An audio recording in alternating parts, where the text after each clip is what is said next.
Houve um tempo em que você poderia deixar um cálice de ouro maciço no centro de uma praça pública, cercado por milhares de famintos, e ninguém ousaria tocá-lo. Não porque eram honestos, mas porque sabiam que o preço daquele ouro seria pago com uma estaca atravessando suas entranhas sob o sol. Bem-vindos à Valáquia de Vlad III. Você o conhece como Drácula, mas a história real é mais sangrenta do que você pode imaginar.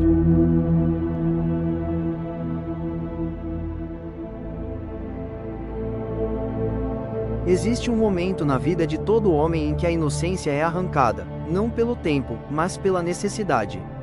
Para Vlad III, esse momento aconteceu no inverno de 1442. Imagine o frio que corta a pele, o som das rodas de madeira esmagando o gelo. Dentro daquela carruagem, dois irmãos, Vlad, o mais velho, e Rado, o caçula. Eles olham pela janela e veem a silhueta do pai, o príncipe Vlad Dracul, diminuir no horizonte.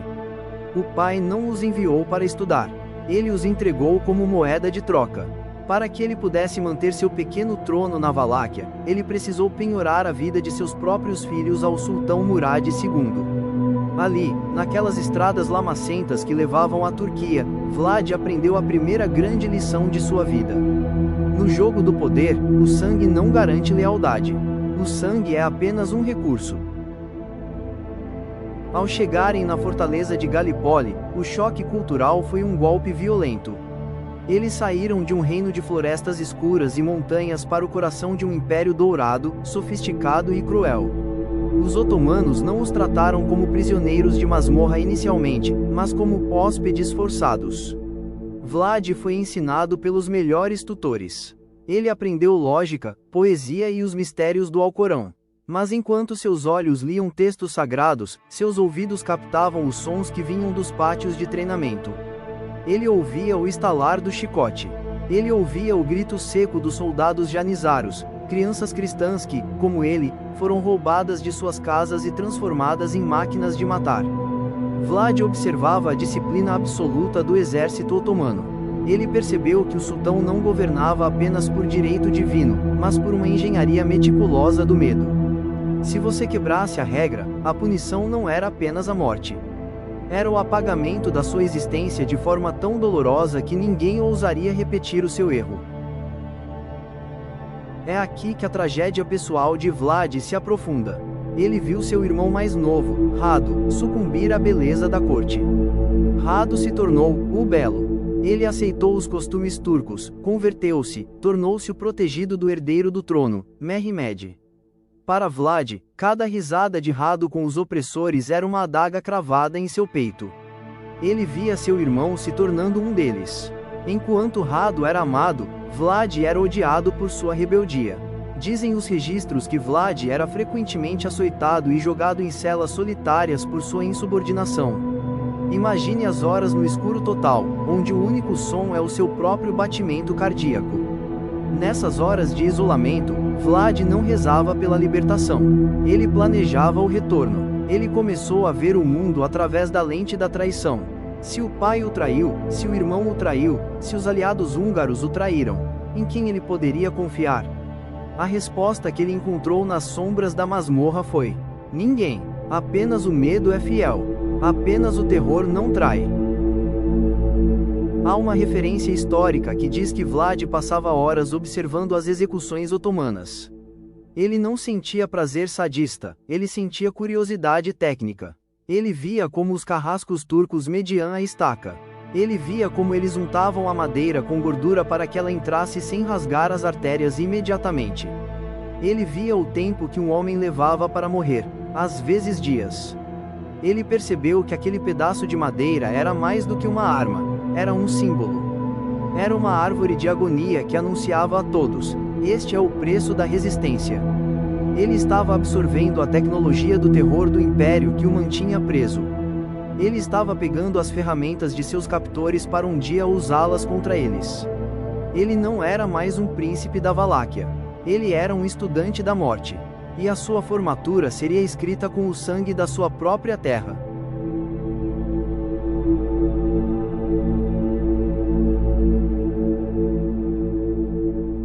A notícia não chegou através de um mensageiro oficial, com selos e cerimônias. Ela chegou como um sussurro nos corredores, um riso abafado dos guardas turcos que se deliciavam com a desgraça de um príncipe exilado. Em 1447, o mundo de Vlad III não apenas ruiu, ele foi pulverizado. Seu pai, Vlad Dracul, o homem que ele amava e odiava por tê-lo abandonado, estava morto. Mas não foi uma morte de guerreiro, no campo de batalha sob a bandeira do dragão. Foi uma morte de bicho, caçado nos pântanos de Baltene por mercenários húngaros e pelos seus próprios nobres. Os mesmos homens que beijavam sua mão meses antes. O pai de Vlad foi degolado na lama, sua coroa rolando para o esgoto de uma conspiração política. Imagine a mente de Vlad processando isso. O sangue real, o sangue do dragão, misturado ao lodo de um pântano esquecido por Deus. Mas o pior ainda estava por vir. A história guarda detalhes que a alma humana prefere ignorar. Mircea, o irmão mais velho de Vlad, o primogênito que deveria ser o orgulho da linhagem, foi capturado em Targoviste. Os Boyars, grave este nome, pois Vlad nunca o esqueceu, não queriam apenas matá-lo. Eles queriam apagar a sua luz. Eles pegaram ferros de marcar gado, aquecidos até o branco absoluto, e os pressionaram contra os olhos de Mircea. Podemos apenas imaginar o grito que ecoou pelas masmorras da Valáquia. Mas a cegueira era apenas o prelúdio. Ainda sentindo o cheiro da própria carne queimada, Mircea foi arrastado, cego e tonto, para uma cova rasa. Ele foi jogado lá dentro. Ele ainda estava vivo. Ele ainda sentia o frio da noite. E então, a primeira pá de terra caiu. Depois a segunda. E a terceira. As crônicas da época sugerem que a terra se moveu por um longo tempo. Mircea lutou contra o peso do mundo sobre seu peito, tentando respirar o ar que não existia mais.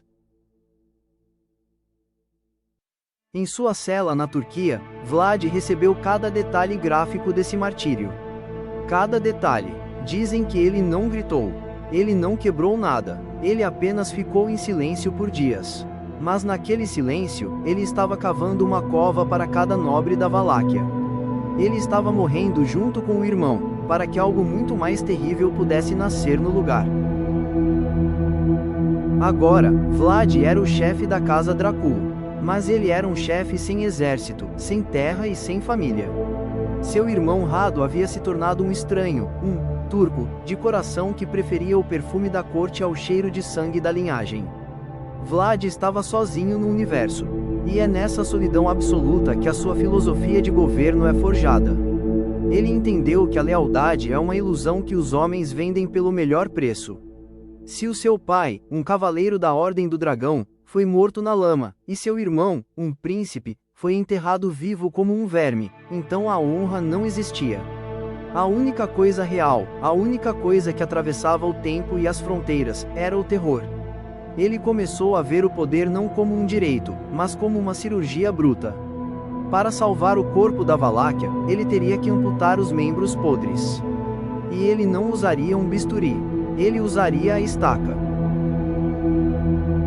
Em 1448, os otomanos, num movimento de xadrez político, decidem libertar o seu Drácula. Eles queriam um fantoche no trono da Valáquia para desestabilizar os húngaros.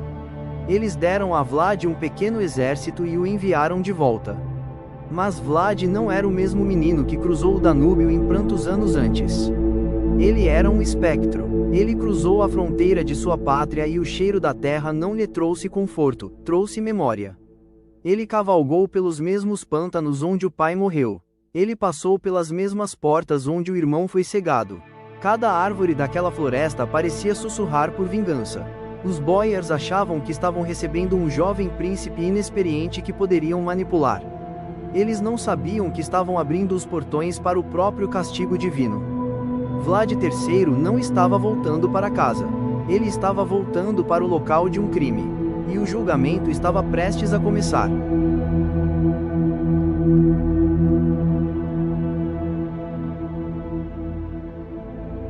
Páscoa de 1459. O ar da Valáquia deveria estar cheio de renovação e esperança. Vlad, o jovem príncipe que muitos consideravam apenas um sobrevivente de sorte, convoca a aristocracia para uma celebração de reconciliação. Os Boyars, os mesmos homens que conspiraram contra seu pai e riram enquanto a terra abafava os gritos de seu irmão Mircea, vestem suas melhores roupas. Eles acreditam que o novo Drácula busca sua aprovação. Eles acreditam que o poder ainda emana de suas linhagens antigas, e não daquele trono. Imagine o salão, o cheiro de cordeiro assado e vinho forte. Vlad está sentado no centro, imóvel como uma estátua de gelo. Ele observa cada rosto. Ele vê o homem que segurou o ferro em brasa. Ele vê o homem que deu a ordem para o enterro vivo. Ele sorri, um sorriso que não alcança seus olhos, e os incentiva a comer. Ele espera até que a ganância e o vinho os tornem pesados e lentos. Ele espera até que a guarda deles baixe completamente. No auge da festa, Vlad se levanta. O silêncio que se instala no salão é tão denso que se pode ouvir a respiração ofegante dos convidados. Com uma voz que carrega o eco das masmorras turcas, ele faz uma pergunta simples: quantos príncipes cada um de vocês já viu passar por este trono? Uns dizem 7, outros 10, alguns admitem ter visto mais de 20 mudanças de poder. Vlad balança a cabeça lentamente. Para ele, aquela resposta era a prova da traição sistêmica. Aqueles homens eram os arquitetos do caos. Eles eram o câncer que devorava a pátria para alimentar seus próprios bolsos. Naquele momento, o banquete termina e o sacrifício começa. As portas do salão são trancadas por fora. O som das trancas de ferro correndo é o veredito final.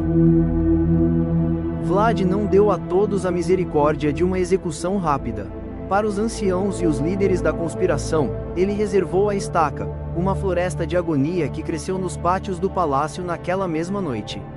Mas para os jovens, para as esposas e para os filhos dos traidores, ele tinha um plano muito mais cruel e simbólico. Eles foram acorrentados uns aos outros, ainda com suas roupas de gala.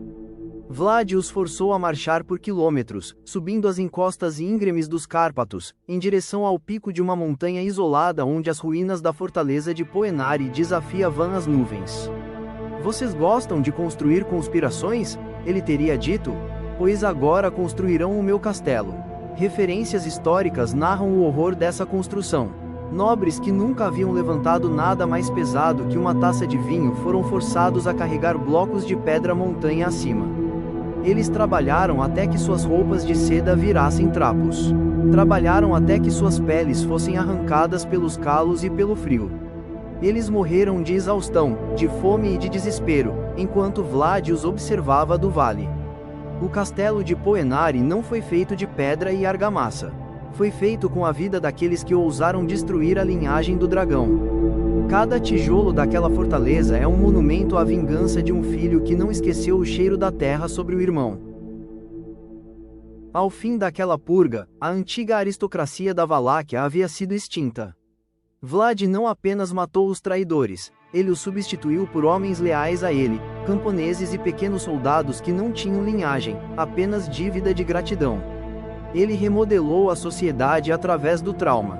Ele agora era o mestre absoluto de um reino de silêncio. Mas esse silêncio não era de paz, era de puro pavor. A notícia do que aconteceu no banquete de Páscoa e na montanha de Poenari correu como pólvora pela Europa e pelo Império Otomano. O nome, Drácula, começou a ser sussurrado com um novo epíteto, Tepes. O empalador. Ele havia provado que podia ser mais cruel que os carrascos turcos e mais impiedoso que os traidores húngaros. Ele estava pronto para o próximo passo. Ele estava pronto para desafiar o homem que o criou, o sultão.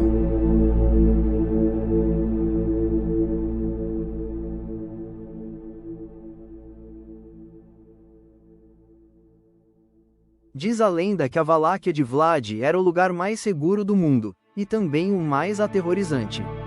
No centro de sua capital, Targoviste, ele ordenou que um cálice de ouro puro fosse deixado à disposição de qualquer viajante.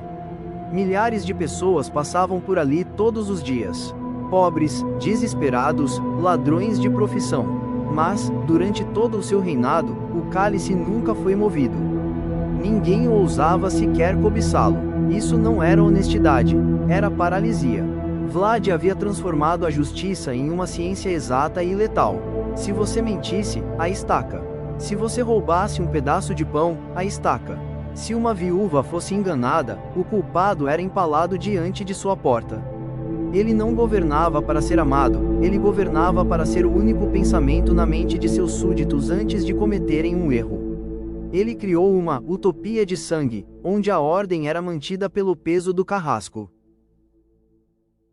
Mas o medo interno de Vlad não era suficiente para o mundo lá fora. O sultão Mehmed II, o conquistador de Constantinopla, o homem que derrubou as muralhas milenares de Roma Oriental, enviou seus emissários para cobrar o tributo. Eles exigiam 10.000 moedas de ouro e 500 crianças da Valáquia para serem transformadas em janizaros, a mesma máquina de guerra que quase consumiu Vlad na infância. Os emissários entraram no salão do trono e se recusaram a retirar seus turbantes, alegando que era um costume sagrado diante de qualquer governante estrangeiro. Vlad, com uma calma que cheirava a morte, respondeu: "Pois eu desejo fortalecer o vosso costume." Ele ordenou que seus guardas segurassem os diplomatas. E ali, diante de sua corte, ele mandou pregar os turbantes diretamente nos crânios dos emissários com pequenos pregos de ferro. Ele enviou os sobreviventes de volta a Constantinopla com uma mensagem clara: "Eu não sou mais o refém de vocês. Eu sou o soberano desta terra." Naquele momento, Vlad não estava apenas desafiando um império, ele estava assinando sua própria sentença de morte. Ele sabia que Mehmed II não ignoraria tal insulto. Ele sabia que o mar de soldados otomanos estava vindo para apagar a Valáquia do mapa. No inverno de 1461, o horizonte começou a queimar. Mehmed II marchava com uma força estimada em 60.000 homens. Vlad tinha pouco mais de 20.000, muitos deles camponeses que nunca haviam segurado uma espada. Referências históricas dizem que Vlad escreveu uma carta ao rei da Hungria, pedindo ajuda, mas ele sabia que estava sozinho. O Ocidente o admirava como um escudo, mas o temia como um monstro. Em vez de fugir, Vlad preparou a Valáquia para o apocalipse. Ele ordenou que as aldeias fossem queimadas e os poços envenenados. Ele queria que os turcos marchassem sobre cinzas e bebessem morte. Ele estava transformando sua pátria em um deserto para que o exército do sultão não tivesse onde se esconder. Ele estava preparando o cenário para o que a história chamaria de o ataque noturno. O sultão achava que estava vindo para punir um príncipe rebelde. Ele não sabia que estava entrando em um matadouro planejado pelo seu melhor aluno. Vlad, o filho do dragão, estava pronto para mostrar ao mundo que o terror não conhece fronteiras. Ele não queria apenas vencer a guerra, ele queria traumatizar o Império Otomano por gerações. A noite está caindo sobre a Valáquia. E nesta noite, o sangue não será bebido pelo solo, ele será derramado até que o Danúbio mude de cor. No próximo episódio, o ataque noturno, o encontro final entre Vlad e o sultão Mehmed II. E a revelação da Floresta dos Empalados, uma visão tão terrível que faria o maior conquistador da história recuar em pânico. A visão que transformaria o homem no monstro que o mundo jamais esqueceria. A verdadeira lenda do Drácula nasce no sangue da Valáquia. Não perca a parte 2. Para mais fatos históricos do passado, inscreva-se no canal.